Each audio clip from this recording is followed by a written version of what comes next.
Welcome back to the John R. Kirk Planetarium. I'm Raj Pandya, Director of the Planetarium, and I'm a lecturer in the Department of Physics and Astronomy here at SUNY New Paltz. Please enjoy the following recording of our recent planetarium show.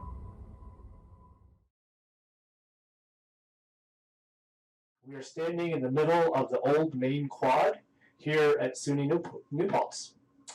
So I'd like to thank my colleague, Dr. Eric Myers, who actually took these pictures out on the quad and pasted them into our program that we're using today. So that's pretty cool. So let me show you a little bit about where we're looking and directional points. First of all, I've set up the planetarium to show us what it looks like, or what it did look like earlier today around midday. So around midday, of course, the sun is out. It wasn't too sunny today, but the sun was out there. And if you find the sun during midday, you can find one important directional point, and then the rest you can find from there. So if you go down from the sun, you can see this little S here. S stands for south. So you're looking south here.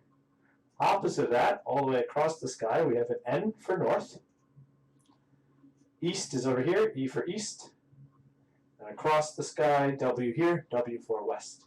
So let's see, if you kind of look west, you can see a little bit of the landscape. And normally you would never look down in a planetarium show, but for this part, I'll point you down. And you can see our campus here at SUNY New Paltz. Some of the buildings, we're standing right outside the planetarium on the quad area. So it's kind of cool. It gives us a very local feel. So just spinning around, you can see some of the buildings, other landmarks. And now, of course, we're going to look straight up, because that's what we do in a planetarium show, look up in the sky. Okay, so let's begin with fast-forwarding the day so we can see what happens to the sun over time. So everyone watch the sun. And just barely perceptible next to the sun, a little tiny piece of the moon can be visible. Although in reality, you probably won't see any moonlight at all tonight on August the 10th, which is a good thing if you want to look at stars and things like that. So the sun is going down in the northwest, and I'm going to pause time just at dusk. Okay, so it's just starting to get dark now. And as we go further into the night, you'll see some things appearing.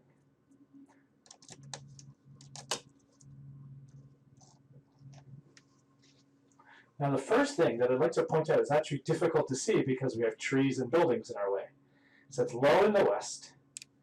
So you can look in the west where the sun kind of went down. Low in the west. What if these trees and buildings weren't here? What if I just got rid of them? Then we have a clearer view of the western horizon. So if you are able to look west at this time, look for this little bright dot in the west. That's actually not a star, that's the planet Venus. So Venus will be very bright. Again, if you have a clear view of the western horizon, look for that just as the sun goes down. Okay, so that's the planet Venus. But of course, we live in a place with trees and buildings and things like that. So if you have any of that in the way, you can't see it. Now, you may have also noticed that I've increased the meteor rate for tonight's show. Look up in the sky. You might see like a streak shooting across the sky, or a shooting star. And I've done that because we're entering into the Perseid Meteor Shower. So just randomly, you may see streaks, shooting stars, meteors. So just kind of enjoy that as the show goes on. Okay, so let's make it darker now. I paused it there at about 8:30 so we could catch Venus. But if you want to catch the rest of the sky, you need to start stargazing probably around 8:45 or 9 p.m. So let's make that happen. As you can see, the sky appears to be rotating above you because the Earth is spinning. Okay, so we're going to pause right about here. This is 9:15 p.m. The first thing I'd like to do is guide you through some of the really bright stars that we're going to see at this time of the year and find some constellations in between the bright stars as a guide. Okay, so the first bright star I'm going to point you to is in the west. Again, looking west. This guy, really, really bright. We have Arcturus over here. This star is called Arcturus. Now, a good way to find that is to use a helpful set of stars, the Big Dipper, and they will guide us there. So look for the Big Dipper. Look in the sky. You may have seen it before. It's a nice guide. It's just about in the same area, a little bit northwest. We have this large group of 7 bright stars. This is what we call the Big Dipper. And this part of the dipper, this is kind of like the handle part, kind of makes an arc. So the trick that most people who study the sky know is follow this arc and keep it going, and arc to, boom, Arcturus. So that's how you get there, arc to Arcturus. Now I'm not going to focus on the constellation that Arcturus is in right now. It's kind of just a guide star. And another bright star is going to be high in the east. Let's turn our gaze over here to the star Vega. Right there, that star is called Vega. It's super bright. It will be very high in the sky at this time of the year. So it's a great way to start your night. It's a good way to orient yourself. So what I just did is I drew a line between Arcturus and Vega. So imagine a line going through here. And you can find two constellations that run along this line. So we're going to do two. The first one is going to be this guy right here. This is Hercules. And then we'll look at this C shape right here for Corona Borealis. So let's start with Hercules. To make Hercules, you kind of find this little box shape. And I know it doesn't really look like Hercules, but Hercules was like the chief mythological character in the Greeks' view, so they had to have some bright constellation for Hercules. So there's different ways you can imagine it. You can make this kind of the body of Hercules, and then you can imagine limbs coming off each one of these corners, like arms and legs. So I'll show you one depiction of it. Again, there's Hercules, the Greek hero. And if you remember your Greek mythology, Hercules was a monster killer. So you could draw this any way you want, I think, but that's just one depiction. There is battling in some weird way this evil monster with multiple heads. But Hercules is a really good constellation of the summertime, so try to find that. And then again, let's go down to the other constellation I mentioned, which is also on the line from Arcturus to Vega, once again. You'll hit this semicircle shape right here. Ooh, and there's a meteor. So I'm enhancing the amount of meteors. You won't quite see this many in real life, but it's kind of exaggerated here in the planetarium. So here you'll see a semicircle, a C shape for Corona Borealis. This one I think you can more easily identify what people were trying to go for when they named it Corona Borealis. Corona Borealis literally means the northern crown. So it's got a little bit of like a crown shape to it. And since it's a little bit of a smaller one, I'm going to center it in the sky. So you all stay put, moving the sky around you, and I'll zoom in. You can get a better look at that ideal image of a crown. Corona Borealis. Again, that means the northern crown. And one thing I really like about this constellation is the bright star that I'm highlighting here is called Gemma. And Gemma is Latin for the gem or the jewel. So it makes sense. Since it's the brightest star in the northern crown, it's the crown jewel, Gemma. Okay, so let's put that one back to where it should be. So those are two really good ones, again, to find this evening, or anytime around August is good. Let's switch it up now. Let's look towards the south. I'm going to focus on a constellation which is really big, but maybe not as well known, and it's actually related to the constellations nearby. We're going to look at this one called Ophiuchus. Now, to make Ophiuchus, you first start with his head, which is this big, huge trapezoid in the sky. Make a large trapezoid, and then make lines that go down to his legs. It's supposed to kind of look like a person. I always think this looks more like a coffin to me when I see it, but maybe I'm a little too dreary. Let me highlight Ophiuchus. Okay, so that doesn't really look like a person, but again, the ancient Greeks had ideas behind what they're naming these areas of the sky. And they related this Ophiuchus character to Asclepius. Asclepius is another mythological character who is said to be the first doctor, the first person to practice medicine. And the Greeks actually thought that Hippocrates was a descendant of Asclepius. Now that doesn't quite make sense, but maybe it makes good storytelling. Hippocrates was a real person who studied medicine. And today, doctors take the Hippocratic Oath from Hippocrates. So this person is supposed to be some kind of a healer or doctor. And he's related with constellations nearby. He's holding something. Let's see what he's holding on to. So I'm going to clear that away. And in other areas, they're looking at, or in other ways, they're looking at Ophiuchus as the serpent holder. So he's holding on to a serpent, which is denoted by this line of stars here. So we have a constellation called Serpens. So here's the head of the serpent. This is the body. You make a right angle, and then this triangle actually is the head. So this part of the constellation is actually called Serpens caput. Caput means head. So we got Serpens caput right here, and then the body of the serpent goes out like this, and this is called Serpens cauda, which means the tail of the serpent. Now Serpens is interesting. As you can see, there's two pieces, and it's the only constellation in our modern times that's broken up into two distinct pieces. So you have Serpens caput and Serpens cauda over here. And I can show you the exact constellation boundary lines. Okay, so that's the boxes that you're seeing here. Each constellation is actually a well-defined region of the sky, where we can draw these boundaries around it. So the actual stick figure you make inside, that's called the asterism. And there's multiple ways to draw that. There's no one correct way. But astronomers got together and agreed on at least constellation boundaries that they can agree on. So that's what we're showing here, the constellation boundaries. And as you can see, Serpens is clearly broken up into two pieces, and that's unique. It's the only constellation like that. So let's go back to Ophiuchus. Ophiuchus, remember, is the healer, and he's holding the Serpens. He's holding a giant snake. There's an image of it, so you might want to imagine. Now that might sound weird to you. Why is a doctor holding a snake? But actually, snakes are the perfect animal to the ancients to go with medicine and healing, because snakes can shed their skin. So the ancients looked at that as a way of, oh wow, they can get rid of their old skin and grow new skin and heal themselves. And so a snake is an animal that's associated with Ophiuchus. Now this symbology might seem, again, awkward to you, but I bet you've seen it before. Think about it. Anytime you go to a doctor's office, or if you look at the emblem on the side of an ambulance or an EMT worker's patch, you see snakes. Sometimes the snakes are wrapped around a rod. So that's the caduceus. So that symbology is still seen today. I think it's pretty cool that it's also depicted here in the stars. So those constellations all kind of go together. Again, nice and big group of stars you can find in the south. Okay, so let's move it along a little bit. Let's make it later in the night. So as you can see, I'm fast forwarding time, and you can notice the changes that appear in the sky.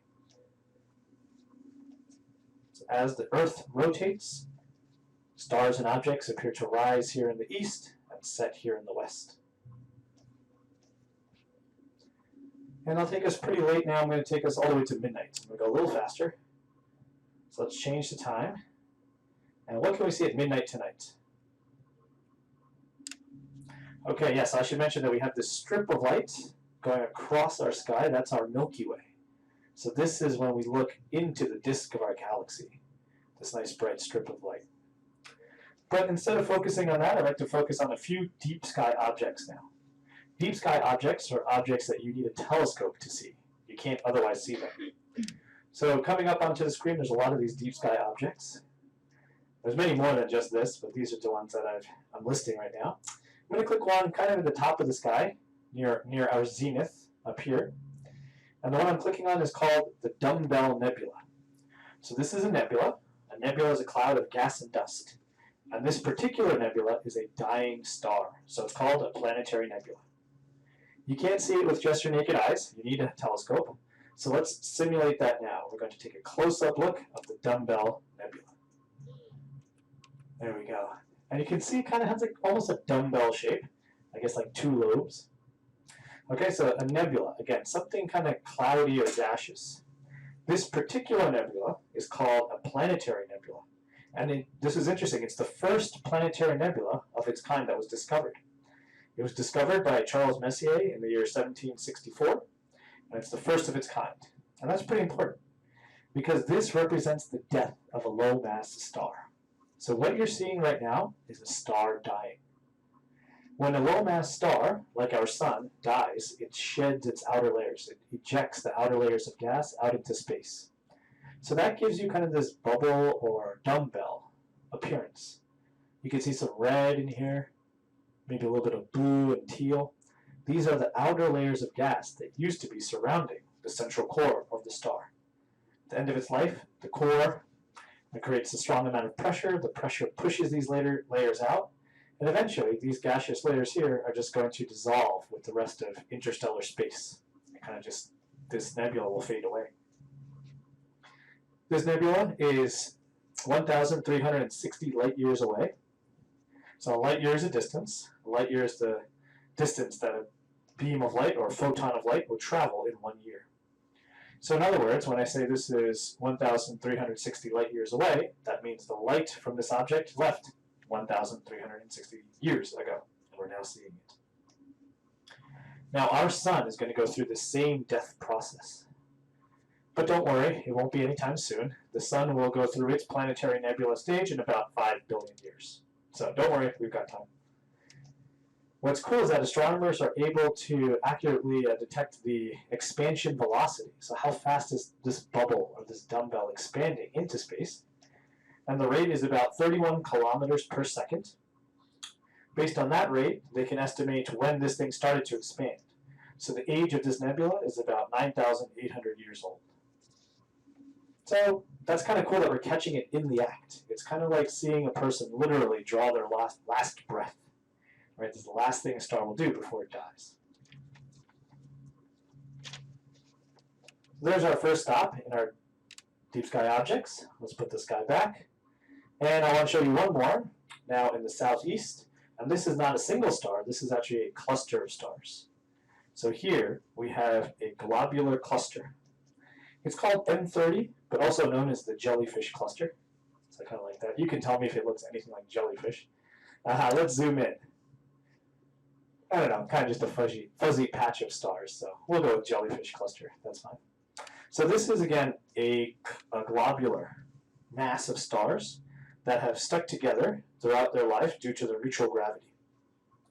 So the distance to this cluster is 27,000 light years away.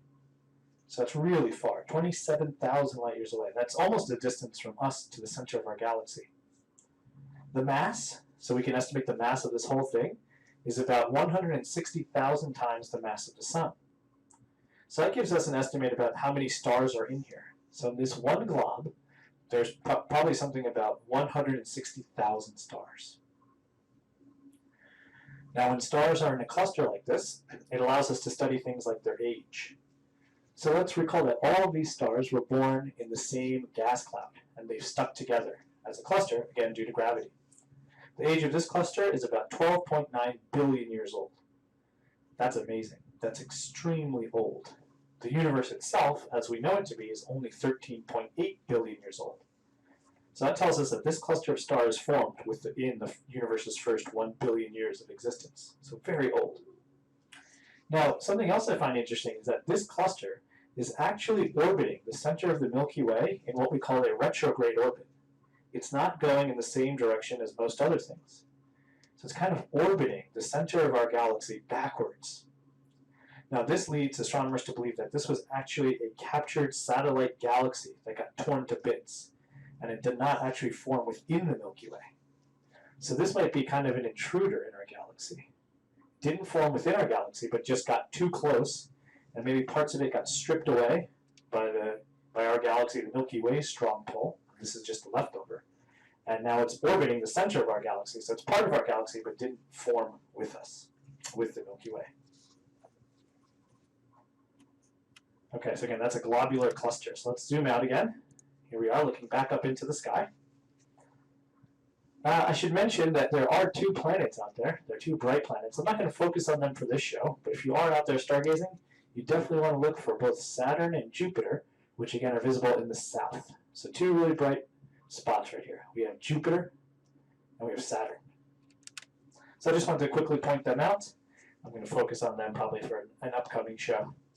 But tonight is all about the Perseids, right? And you've been noticing some shooting stars streaking across the sky. So let's get to that. What is this whole idea of the Perseids? And first of all, I want to show you where's Perseus, the namesake of this meteor shower. Well, actually, Perseus isn't even up yet. It's still below the horizon. Now that's okay. If you want to view a meteor shower, you don't have to wait until Perseus is visible. You can go out as soon as it gets dark, lie down flat on your back, and look up. And you can start to see shooting stars. But since I can play with time here in the planetarium, I do want to show you where Perseus is. We have to go pretty late. Let's go to 2:30 a.m. Okay, so here we are. Now it's 2:30 in the morning, and Perseus is now visible in the east. And what's kind of nice is you can follow the Milky Way down to him. So find the Milky Way, follow it down, and this constellation is Perseus. Again, this one is named after a Greek hero, famous Greek hero, and it's supposed to look like a person, but it's pretty hard to do that. But you start with this star called Merfak. This is like the main, brightest star. He's kind of got a body that goes like this, and he's got a leg, comes down, another long leg coming down like this. There's one arm you can extend out to here, another arm here, and I like to think of him as wearing like a triangle hat, although that's just my interpretation. Here in the planetarium, it's drawn more or less just looks like a wishbone or something like that. But it is still pretty bright. There's a lot of bright stars in Perseus. And so our meteor shower, the meteor shower that we're going to experience this week, they seem to be emanating from the constellation Perseus. Now, they don't have anything to do with Perseus itself. The stars in Perseus are light years away, and the meteors are little tiny bits of dust that are burning up in our atmosphere. But since they appear to be emanating from this area, we call them the Perseids. So here's a drawing of Perseus, the Greek hero. So he did some cool things. He also killed some monsters. Like as you can see here, he had said that he killed the monster Medusa. And here he is holding Medusa's head as like a weapon. But again, if you do want to stay up till, the best time to see the meteors is actually right before dawn. So if you are going to stay up till like probably 3 or 4 a.m., you get the most. You don't have to stay up that late to see them though. But if you do stay up that late, you'll see Perseus, and that's kind of a nice thing to see for this meteor shower. So let me make it later now. Since I mentioned you have to stay up right before dawn, let me show you what the sky will look like at about probably 4 a.m.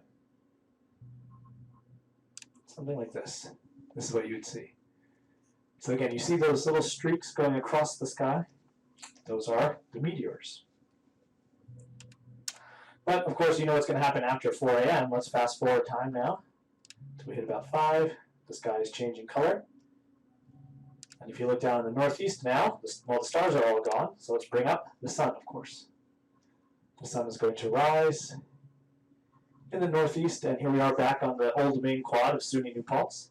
So once again, I'm going to thank my collaborator here, Dr. Eric Myers, who took this nice picture so we could use it as our landscape. Okay, at this point I want to focus exactly on the Perseids and like what makes it happen and the origin of it. So I'm just going to switch projectors. Okay, here we are. So coming up on the screen now, I have a nice still image that someone took, compiled over probably at least an hour. So it's a nice picture of shooting stars or meteors. So this is kind of our introduction, the Perseid Meteor Shower. This year, the Perseids is going to peak again on August 12th. And what's nice is that the moon is not going to be a factor. The moon is just going to be a tiny waxing crescent, which means it's going to set pretty early. So it's not going to make a lot of light to distract from the meteor show. Okay, and here's a nice little, simple little animation. You see like that streak going across the sky. That's what I'm talking about when I say shooting star or meteor. So the actual definition is just any kind of small object, maybe like a piece of dust, as small as a grain of sand. It enters the Earth's atmosphere, going at huge speeds, and due to the friction that's caused by the Earth's atmosphere acting on this little thing, traveling at a huge speed, it burns up, and that burning up kind of produces a streak of light. So that's what we're seeing.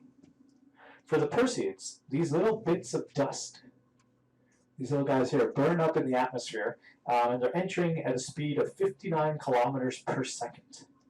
That's really fast, 59 kilometers per second, not per hour, but second. So if you want to translate that into something maybe we're more used to, we'll put it into miles per hour. So these little things are entering the Earth's atmosphere at 130,000 miles per hour. So that's why they have so much energy. Even though they're small, they're traveling at such a high speed. So again, 130,000 miles per hour, and they burn up 120 kilometers above the surface of Earth. So again, nothing to be worried about. It's just like a really cool display. Okay, so I mentioned a lot of these words. I like this little slide here just for clarity. What is a meteor? What's a meteorite? What's a meteoroid? A meteoroid is an object in space that has the potential to hit Earth's atmosphere and become a meteor. So before it does anything like that, we can call it a meteoroid. So it's like a potential thing that can cause a shooting star. When the thing is in the atmosphere and it burns up, that's called a meteor. And if it's big enough, maybe bigger than a piece of dust, maybe the size of like a baseball. If it's that big, it'll partially explode in the atmosphere, but then some of it might actually survive and land on the Earth, and maybe leave behind a small crater or some local damage. And if you can go and find the thing and pick it up, that's called a meteorite. Okay, here are some examples of meteorites. There's lots of good ones in many museums around the world. Close to here, the Natural History Museum in New York has a whole wing of just meteorites. Okay, so again, these are meteorites. So this kind of clears up our question about three words that sound pretty similar. And in the Perseids, we're looking for these meteors.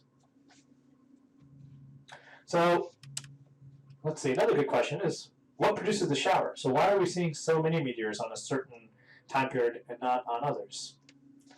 So to create a meteor shower, it starts with, as you can see here, a comet. It starts with a comet. This is a picture of Comet Neowise from last year. And a comet is a little tiny piece of ice and rock.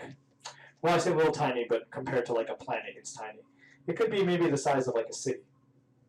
Okay, so something that's icy, probably dusty, kind of like frozen gases. That's the start of a meteor shower. As a comet orbits the sun, it's going to sublimate. Sublimate when it gets close to the sun. This means that the ice goes directly from a solid form into a gas form. Okay, so that sublimation is producing gas, and then the sun pushes back on that gas and creates the long tail. And in the trail of the comet's wake, basically, think of like the wake of a boat, there are little tiny bits left behind, tiny bits that have been ejected from the comet nucleus by sublimation. And when the Earth rams into those little bits, that's what makes the meteor shower. So here's a close-up look of another comet. This is called Comet Hartley, and you can see the sublimation happening. There's like vents here, where gas is venting out. And as the gas vents out, little tiny pieces of ice and dust will come out with it. This is how the sun creates the comet's tail. So comet's tail always points away from the sun. But these little tiny pieces of dust are still out there. So even after the comet is long gone, the trail, little tiny bits of dust are still there. So when Earth intercepts that trail, they burn up in our atmosphere. Here's the particular comet that causes the Perseid Meteor Shower. So this comet is called Comet Swift-Tuttle. It has a very eccentric orbit, as you can see here. It like dips close to the sun and swings way out. It does that once every 133 years. So that's the orbital period of the comet. 133 years. Here's another picture showing you the orbital trajectory of this comet as seen from the plane of the solar system here, edge on. So here are the planets that we all know and love in our solar system. And the comet, as you can see here, takes a very interesting approach, kind of swoops in and back out, and it's very elliptical orbit. I'll give you some properties of the orbit. The eccentricity of the orbit is 0.96. So basically what that means, that's a very large number. That means this is really stretched. It's very far from circular because it has such a high eccentricity. The aphelion, the point in the comet's orbit that's farthest from the sun, that would be out here, is at a distance of 51 AU. 1 AU is the distance between Earth and sun.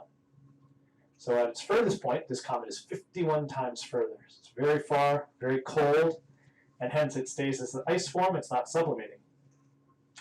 It only sublimates when it comes close to the sun. So at the comet's closest approach to the sun, it's at a distance of 0.95 AU. So about the same as the Earth. So it really has a large swing in distance. Now the last time this comet was actually observed was in 1992. Last time it was kind of close to Earth, that is. And it's going to return close to Earth in the year 2126. So if anyone's around in 2126, I don't think I plan to be, but if anyone's there, you can look for this comet and it may actually be visible in the sky. And a little bit of the history behind it. The astronomer Schiaparelli first realized that this was the source of the Perseids back in 1865. So people have known about that for a good amount of time now. So again, this is our source. As this comet orbits the sun, little bits are left behind in its trail or in its wake. And on a chance, Earth happens to cross that path every year in August, and we get the Perseids. So remember I showed you the constellation Perseus before. And so these little tiny bits have nothing to do with the stars in Perseus. Perseus is way too far away. Just what's happening is this is the trail of the comet's orbit. Earth intersects this, and so it's kind of like Earth is plowing through this. And that's why they appear to emanate from Perseus. You can think of an analogy. Can you ever think of when you're maybe traveling in a vehicle or something that's plowing through little tiny bits of matter? Hopefully nothing like that is happening right now, but think of a snow radiant. Here's an analogy, driving through snow. When you're driving through a snowstorm, it kind of looks like all the snowflakes are coming from one place, even though they're not coming from any one particular place. It's just that you're driving through them. So that's the analogy we have here. We're kind of driving through these little bits, and they appear to radiate from this point. Again, this is our constellation Perseus. And it'll be up above the horizon again later at night. But if you want to view the meteor shower, you don't have to stay up late. It's a good idea, but you don't have to. And you don't have to know where Perseus is either. You just look straight up in the sky, give yourself the widest possible field of view.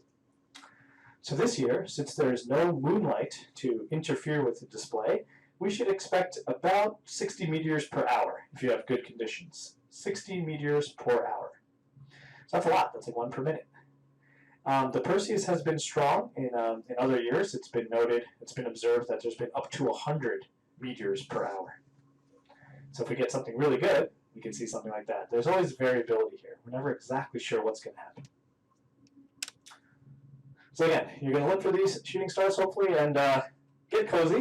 My advice, don't go outside and just like look up and strain your neck, because that's really going to hurt you. You got to do it like what these people are doing.